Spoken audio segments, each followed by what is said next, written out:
देशभरात सध्या लग्न सराईचे दिवस सुरू आहेत। कुणाचं जमतंय तर कुणाचं मोडतंय। पण बीड जिल्ह्यात जे घडलंय ना ते ऐकून तुमचे डोळे विस्पारल्याशिवाय राहणार नाहीत। कारण इथे एका नवरीने चक्क नऊवारीचा विक्रम केलाय। पण थांबा, ही नऊवारी साडी नाहीये, तर ही नवरी 9 वेळा नवरी झाली आहे। नेमकं काय आहे हे संपूर्ण प्रकरण, याचा सविस्तर आढावा आपण या व्हिडिओच्या माध्यमातून घेणार आहोत। नमस्कार, मी हुसेन नदाफ आणि तुम्ही पाहताय यस प्राईम न्यूज। व्हिडिओला सुरुवात करण्यापूर्वी तुम्ही आमच्या चॅनलवर नवीन असाल तर लगेचच यस प्राईम न्यूजला सबस्क्राईब करा आणि त्यानंतर बेल आयकॉन दाबायला मात्र विसरू नका। तर मित्रांनो, लग्नाच्या गाठी स्वर्गात बांधल्या जातात असं नेहमीच म्हणतात, पण या टोळीने मात्र या गाठी थेट गेवराई तालुक्यातील उमापूर गावात बांधल्या आहेत। या टोळीचं टार्गेट कोण, तर ते बिचारे तरुण ज्यांचं लग्न जुळता जुळत नाहीये। उमापूरच्या एका तरुणाला वाटलं की चला एकदाचा आपला सहवास सुरू होणार आहे, पण त्याला काय माहित की त्याला फक्त वनवास मिळणार आहे। एका गँग मधील एजंटने मध्यस्थी केली, नवरी दाखवली आणि लग्न लावून दिलं।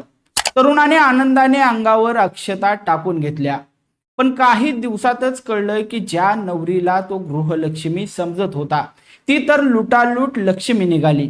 या नवरीचा हा काही पहिला प्रयत्न नव्हता। तपासात जे समोर आले ते ऐकून पोलीस ही चक्रावून गेले आहेत। ही मॅडम याआधी चक्क 9 वेळा बोहल्यावर चढलेली होती। नवऱ्या मुलाचा हा लग्नाचा पहिलाच अनुभव, मात्र नवरीसाठी हा 9व्याचे 9 दिवसवाला प्रकार होता। काय आहे या टोळीची मोंडस ऑपरेंडी, म्हणजेच काम करण्याची पद्धत। ही टोळी आधी मुलगी दाखवायचे, त्यानंतर लग्नासाठी लाखो रुपये उकळायचे, मग लग्न करायचं, हौसमौज करायची आणि एक दिवस संधी साधून घरातील दागिने आणि रोख रक्कम घेऊन पुरवायचं। उमापूरच्या या तरुणाची अवस्था आता अशी झाली आहे की नवरी मिळाली पण तिजोरी मात्र रिकामी करून गेली आहे।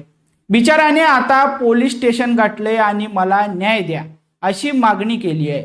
त्याचं म्हणणं एकच आहे, मला अंधारात ठेवून हे 9व्यांदा लग्न लावण्यात आलं। वर ही टोळी साधी सुधी नाहीये। ग्रामीण भागात ज्या मुलांची लग्न जुळत नाहीत अशा गरजू मुलांना ही टोळी जाळ्यात ओढते। नवरी एक आणि नवरे अनेक असा हा भयंकर प्रकार सध्या बीडमध्ये चर्चेचा विषय ठरलाय। तर मंडळी, सावध राहा। लग्न जुळवताना एजंटवर डोळे झाकून विश्वास ठेवू नका, नाहीतर तुमच्याही नशिबात अशीच एखादी लुटेरी दुल्हन यायची। सध्या बीड पोलीस या टोळीचा शोध घेत आहेत। बघूया आता ही नवरी 10वा नंबर कुठे लावते की जेलची हवा खाते। तुम्हाला काय वाटतंय, अशा टोळ्यांना काय शिक्षा व्हायला हवी? कमेंट्स मध्ये नक्की सांगा। आणि हो, अविवाहित मित्रांना हा व्हिडिओ पाठवून त्यांना अलर्ट करायला मात्र विसरू नका।